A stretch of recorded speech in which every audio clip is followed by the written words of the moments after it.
Je m'appelle Nina Janvier, j'ai 36 ans, je suis française et je suis arrivée à Montréal il y a 6 ans. J'ai vraiment commencé à faire de la création ici. En fait, en France, je travaillais chez Disney. Finalement, c'est en arrivant à Montréal que j'ai décidé de commencer quelque chose de nouveau et de vraiment me lancer dans la création. Alors moi, je crée des collections de bijoux, je développe tous mes prototypes.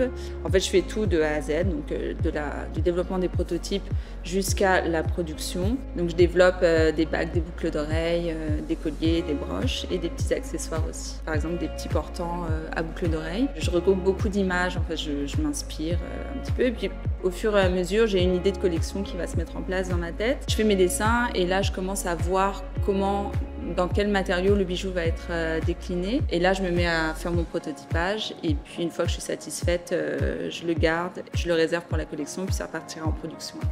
J'ai toujours voulu en fait faire quelque chose de mes mains, donc c'était pas le bijou spécialement qui m'attirait à la base, c'était vraiment le façonnage en fait. Il y a quand même un état de satisfaction quand le bijou est monté en fait, quand j'ai pu décliner, commencer à fabriquer toutes les petites pièces qui vont constituer le bijou.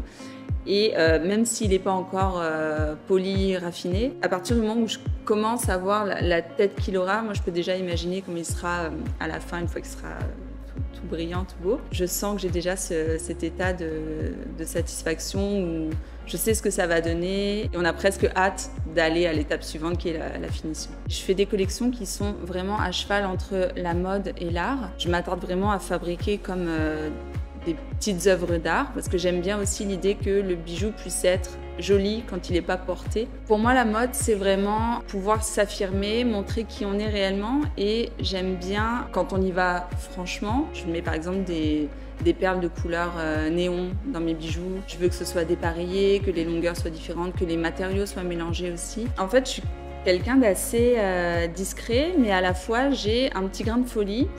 Et je pense que c'est ça que j'aime transmettre dans mes collections. Je veux qu'il y ait toujours ce petit détail un petit peu ludique en fait, qui transparaisse dans mes bijoux.